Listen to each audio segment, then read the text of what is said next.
सिर्फ नहीं किया था, उसको निभाया भी। उसका भी एक इंपैक्ट चुनाव में आएगा। जब 500 वर्षों बाद राम का मंदिर बन रहा है, 50-60 साल की बड़ी लीगल लड़ाई के बाद राम का मंदिर बन रहा है, क्या आपको लगता है इन सबका इंपैक्ट आएगा? और अलायंस कोई भी कर लो, लेकिन मोदी फैक्टर है। देखिए, आदरणीय इंदिरा गांधी जी चुनाव जब लड़ रही थी, कोई दुनिया में यह मानने को तैयार नहीं था वो कभी चुनाव हार सकती हैं। हारी। भाजपा के अब तक के सबसे बड़े नेता माननीय अटल बिहारी वाजपेयी जी, इंडिया शाइनिंग का नारा और यह कहना कि मेरा आखिरी चुनाव है, उसके बावजूद भी भाजपा या एनडीए सरकार में वापस नहीं आ पाई। आप मोदी फैक्टर को पॉजिटिव देखते हैं, मैं मोदी फैक्टर को नेगेटिव भी देखता हूं, क्योंकि लोगों को लगता है कि जो देश प्यार से बीजेपी कहती है कि आप भ्रष्टाचार कर रही है। मेरी बात को पूरा हो दे दीजिए। देखिए, ये बार बार कहना कि देश अब आगे बढ़ने लग गया, ये मेरे पिताजी का, आपके पिताजी का, आपके दादाजी और मेरे दादाजी का मजाक उड़ाना है। उन्होंने भी यह काम धंधा करा, आपको पढ़ाया, मुझे पढ़ाया, तब बीजेपी की सरकार नहीं थी, तो आप कैसे पढ़ गए साहब? ये बच्चों के बाप दादा का कुछ नहीं कर रहे थे क्या? मजाक उड़ा रहे हैं हमारी पढ़ाई का, लिखाई का, हमारे बाप दादा का? आप कैसे कह देते हैं आपके बार? अरे 2014 के बाद में तो मेरे बच्चे पैदा हुए होंगे, मैं थोड़ी पैदा हुआ हूं। मेरे पिताजी ने मुझे पढ़ाया। 2013 में नई राजनीति लेके आएंगे सब बेकार। 2013 पहले मेरे पूर्वजों का मजाक नहीं उड़ा सकते आप। मेरे पूर्वज भी पढ़े लिखे थे, आपके भी थे और आपके भी थे। सुधांशु जी, आप इतने पढ़े लिखे, इतने अच्छे बने, तो भाजपा की सरकार पाकिस्तान बनाना चाहते हैं। मेरी आखिरी बात सुनिए जी। पाकिस्तान और इंडिया एक साथ आजाद हुए, बल्कि पाकिस्तान एक दिन पहले आजाद हुआ था, लेकिन ये विभाजन की राजनीति, ये नफरत की राजनीति ने पाकिस्तान को तबाह कर दिया। हिंदुस्तान को वहीं लेके जाना चाहते हैं, नहीं जाने देंगे। हम हिंदुस्तान को वहीं लेके आएंगे जो प्यार का देश है। ये हम विश्व गुरु थे सर, और रहेंगे। ठीक है। अब सुधांशु त्रिवेदी, अब सुधांशु त्रिवेदी, अब देखिए, अब एक सुधांशु त्रिवेदी रिप्लाई 30 सेकंड में दोनों जवाब। हमारी सरकार आने से पहले 98 से पहले बिल्कुल ये बात सही है, हमारे अंदर क्या क्षमता नहीं थी। हमारे साथ जो देश आजाद हुए कहां थे? चाइना 49 में आजाद हुआ, कहां खड़ा हुआ था? हम कहां खड़े थे सन 2000 तक? ये बताइए, इजराइल इतना सा देश 14 मई 1948 को बना, वो कहां खड़ा था? हम कहां खड़े थे? नॉर्थ और साउथ कोरिया डिवाइड हो गया था, साउथ कोरिया कहां खड़ा था? हम कहां खड़े थे? जर्मनी डिवाइड हो गया था, जर्मनी कहां खड़ा था? हम कहां खड़े थे? जापान तबाह हो गया था, वो कहां खड़ा था? हम कहां खड़े थे? अब हम आए हैं। जब हमारी सरकार, हमने छोड़ी थी अटल जी की सरकार, 12वें नंबर की अर्थव्यवस्था थे। जब इन्होंने छोड़ी तो 12 से 10 पे ला पाए। हम 10 से 5 पे ले आए हैं और अगले 5 साल में 3 पे पहुंचाएंगे। ये अंतर है, और इनके मुंह से तो ये बिल्कुल शोभा नहीं देता।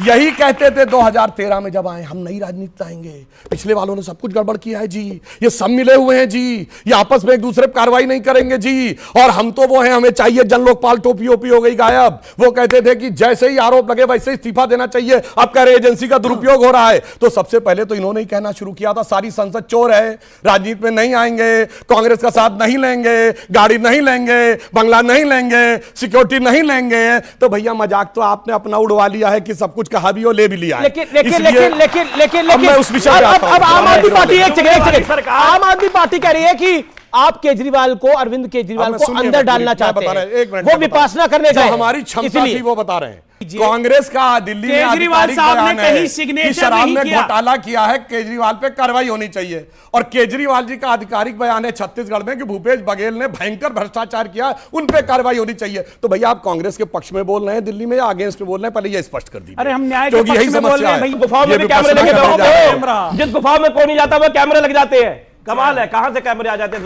मंदिर के गर्भगृह में भी कैमरा, कमाल की चीज है साहब। उन्होंने आज से नहीं किया है, जब 18-19 साल के थे तब देश का व्रत का संकल्प लेके समाज छोड़ के कैमरे लेके क्यों जाते हैं? केजरीवाल झोपड़ियों में रहे, नौकरी छोड़कर झुग्गी झोपड़ियों में केजरीवाल साहब रहे। झुग्गी झोपड़ी आप उनकी जीवनी पढ़िए। भैया ये केजरीवाल कह रहे हैं कि इन्होंने झोपड़ियों में रहे। अरविंद केजरीवाल पे पूछूंगा। दीक्षित बेईमान थी, उफ क्या क्या ना करवा दे। और देखिए उसके बाद भूपेश बघेल बेईमान थे, देखिए कांग्रेस की सरकार पंजाब में बेईमान थी, उफ।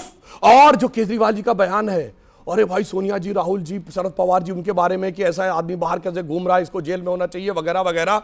तो मतलब मुझे तो इनकी बात देखकर वो आ जाता है कि सुबह से शाम तक अपनी नजरों से उतर जाते हैं, इस कदर समझौतों पे जीते हैं कि जमीन ही मर जाते हैं। देखिए जी मेरा जवाब ये भाई, जब से देश आजाद हुआ है, सरकार जिसकी भी रही है, इस तरह की कार्रवाई होती रही है। मैं तो एक ही बात कहूंगा, जिसके खिलाफ कार्रवाई होती है, देश की कोई सी भी एजेंसी हो, जो कंसर्न और इफेक्टिव पार्टी होता है उसकी जिम्मेदारी बैठती है कि वो सबके सामने आकर अपने दस्तावेज पेश करे और अपने आप को सिद्ध करे कि वो निर्दोष है। इंडिया गठबंधन आपको कैसा दिख रहा है 2024 के लिए?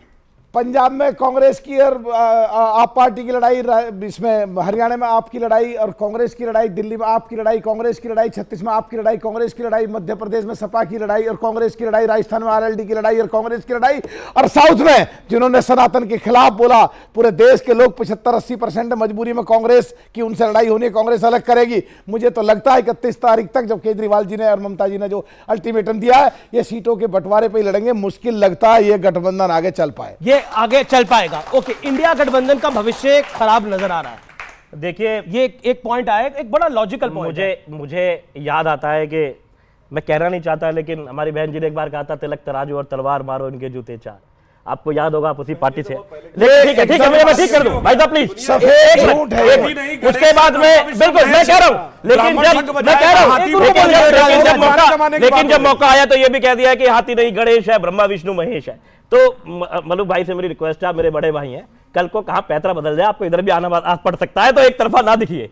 राजेश जी, लेकिन पॉइंट तो वैलिड है ना। पंजाब में आपकी और कांग्रेस की क्या बन पाएगी? क्या आप लोग सीट देंगे जिस पार्टी को आपने भ्रष्टाचारी कहा, जिसको सरकार से हराया, गिराया, जिसकी सरकार को एक तरह से, मतलब पब्लिक के वोट के थ्रू, उसके साथ गठबंधन करेंगे तो आप पंजाब में बचेंगे कैसे? दिल्ली में आपने शीला दीक्षित को भ्रष्टाचारी का, कांग्रेस के शासन को भ्रष्टाचारी का, तभी तो आप सत्ता में आए। देखिए रमेश भाई, जब देश के ऊपर संकट आता है, और ये आदिकाल से होता आ रहा है, जब संकट क्या है देश में? जब देश अरे संविधान का संकट है, बदल जाते हैं। जो हालात आप देख रहे हैं संविधान के साथ में जो हो रहा है, जिस तरीके से 150 मतलब ईडी का नोटिस अरविंद केजरीवाल को देश के लिए संकट है। मैं पूरी बात कर रहा हूं। जी। 150 सांसदों को बाहर कर दिया जाता है। ईडी की आपने बात करी सर, 12,500 केस कर रखे, 46 में कन्विक्शन नहीं दे पाए, 1% की कन्विक्शन रेशियो उनकी आ रही है। आप उस ईडी की बात कर रहे हैं, तो चले हो जाएंगे। अभी 10 दिन को उनको मालूम था वो जाने वाले, उन्होंने सिर्फ न्यूज बनानी थी, इसलिए सीएम साहब को जानबूझ के 21 तारीख को बुलाया। मेरा ये कहना है कि आदिकाल से होता चला आ रहा है, जब चाहे महाभारत हो, उस वक्त भी ये हुआ कि जो धर्म के साथ लोग एक तरफ हो जाए, अधर्म के हो जाए। इनके धर्म की परिभाषा अलग है, ये लोगों को बांटने को, मारने को धर्म कहते हैं, लेकिन हम लोगों को साथ धर्म और अधर्म की लड़ाई है। बिल्कुल, चलो ये बड़ी बात है, ये धर्म और अधर्म की लड़ाई है। जब जब धर्म पे संकट आया है, तब सारी ताकतें एक हो गई है, इसलिए अब सब मोदी के खिलाफ एक है, क्योंकि धर्म पर संकट है, ये कह रहे हैं राजेश जी। इनका धर्म बांट एक सेकंड, अब जवाब, अब आपने बोला 2.5 मिनट, जो पंक्ति बोली उसी को आगे बढ़ा देता हूं। जब जब होए धर्म की हानि, बाढ़े अधम असुर अभिमानी, तब तब हरि धरि विविध शरीरा, हरहि कृपा निधि सज्जन पीरा। और आप देखिए, काशी विश्वनाथ का कॉरिडोर देखिए, राम मंदिर देखिए, केदारनाथ देखिए, अजीत पवार देखिए, भाई राणे को देखिए, लगते हैं बीच में, क्या करें सर, इनको देखिए के साथ भी नहीं हो पा रहे। ठीक है, जवाब पलटना किसे कहते हैं, ये कम से कम इनको बोलने से बदलना बचना चाहिए। ये तो सुप्रीम कोर्ट से सर्टिफाइड पलटू हैं। इन्होंने जिस पे आरोप लगाया, गडकरी जी पे, जेटली जी पे, कपिल सिब्बल पे, मनीष तिवारी पे, कोर्ट में जाके माफी मांग ली, मानहानि के मुकदमे